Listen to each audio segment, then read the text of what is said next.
What is going on, everybody? Chris C, Black Glove Reviews. If you like slashers, if you like Dijali, this is the place to be. This is Slasher Showcase, a series I've done since I've started doing content on this platform, where I talk about my favorite genre in horror, which is slashers. I love slashers. I love Jali.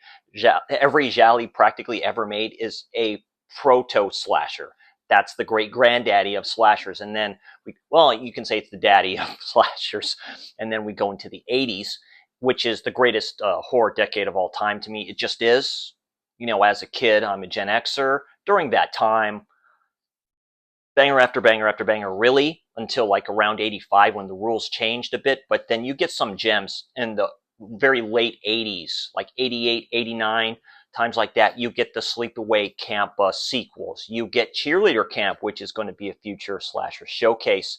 You get other ones, even little ones like Rush Week and stuff like that. I don't think too highly of, but it's still pretty good.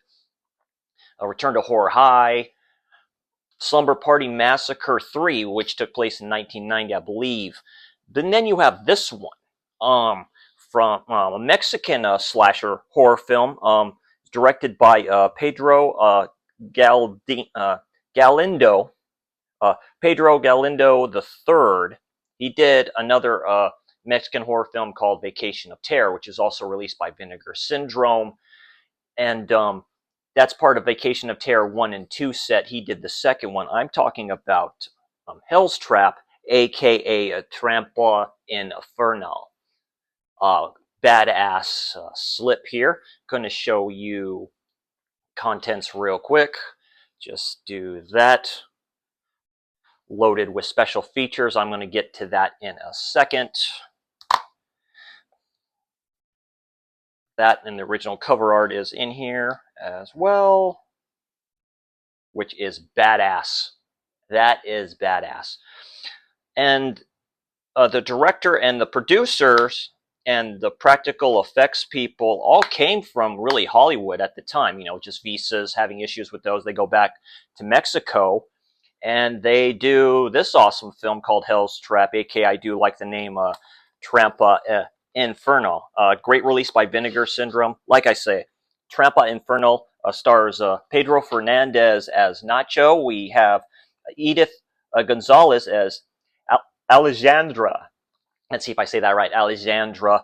She sadly passed away in 2019. May she rest in peace. Gorgeous, beautiful actress. She was in soap operas, stuff like that, too. Pedro Fernandez is like a producer. Later on became a producer and stuff like that, too. We have Charlie Valentino as Charlie. He's quite famous, like Mexican comedian at the time. We have Marisol Santa Cruz as Carlota.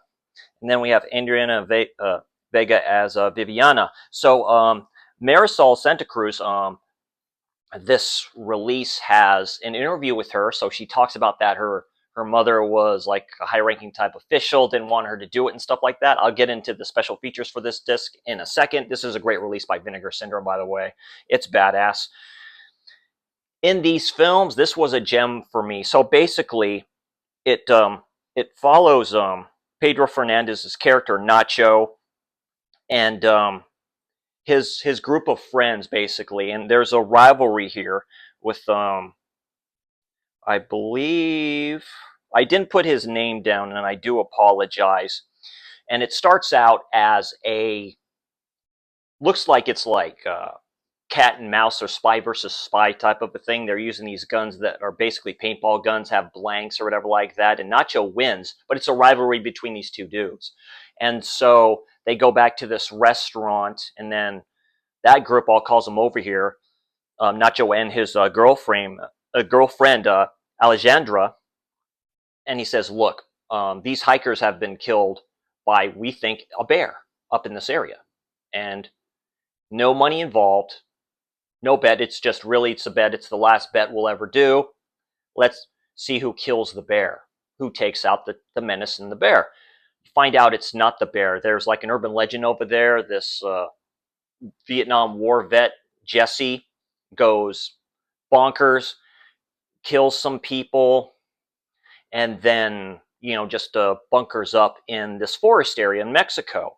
They're trying to hunt this animal down. They're thinking, no, it's not. and then the chaos begins. It's a game of cat and mouse with this. Think the Final Terror, that Scream Factory release. This is a great double feature with that. The score, the composer for this one was Pedro Plasencia, I believe. Oh, the score is great. I wouldn't mind getting the soundtrack to this. It carries the film. It's a bit loud through there, though. It's very good. For 1989, this is peak stuff. Like I say, the producers and the practical effects people, they all came from Hollywood. Specifically, like films like Missing in Action 2 with Chuck Norris, which is like my favorite in that series of Missing in Action films that he did. It's maybe one of my favorite Chuck Norris performances. I really like that film. They put action into this where it's a game of survival where this dude is hunting them down one by one with this very Freddy Krueger like looking claw. Even though it looks a little bit different, you see the serrated edges here, so they're like saws. So there's some good kills in here. They start taking out their group, their girlfriends, to where there's only a few people left. Like I say, it's a game of survival. It's done very good. There's action sequences in this. There's a machine gun used in this quite a few times. Explosions. Just something new in the slasher genre that was waning its way towards the end of the decade, where it basically disappeared by 1990. Let's make that perfectly clear. I understand this franchise right here brought it back, but it was on its last legs at the time. And you get gems like this. Like I say, I put this in with films like, you can even say Grave Robbers, which is another Mexican film, a slasher film that is very good. I like it a lot. I need to dive in more into Mexican horror. It's definitely a good one. I give this one a solid 7 out of 10. It was originally released in October 11th, 1990. And like I say, great cast of people, great cast of characters, and it just works really, really good. I give it a solid 7 out of 10. I was pleasantly surprised by this. I had fun with this. This is a good one. Wait for a sale and pick this one up. It's definitely very good. Like I say, I know I show this off a lot. This is a great release. I'm very impressed. This is a gem. This is a slasher gem, definitely. So we have some special features here with this. So we have it's newly scanned and restored in 4K from 35 millimeter archival positives. Oh yeah, this looks great. This is probably the best version you're ever going to get of this film. Definitely. The Making of Hell's Trap, with interview with producer Eduardo Galidino. I watched all the special features in this one. It's very good. From Super Blonde to Movie Villain, 12 minutes, an interview with actress Marisol Santa Cruz, reversible sleeve artwork, which I showed, and newly translated English subtitles. So yeah, so it's very good. Tono Mori, I believe that's his name. I do apologize. So is Tony Mori, that plays his friend. So like I say, it's a very good one. I do like it a lot. Let me know in the comments section if you have seen Hell's Trap, aka Trampa Infernal. It's a good one. I highly recommend it. It's not freely streaming anywhere. Perhaps I would still look around for it. Just type it in, see what pops up. I know it's available on Amazon Prime to rent. If you want to do that, but I would recommend it. It's a good one. So this is Slasher Showcase. This is Hell's Trap. If you like what you see here, hit that like, hit that subscribe, and hit the notification bell. I have more stuff coming. This is Black Glove Reviews. I will see you savages next time. Enjoy the weekend, but yeah, don't go out in the forest hunting a bear when it's really not a bear. See y'all next time.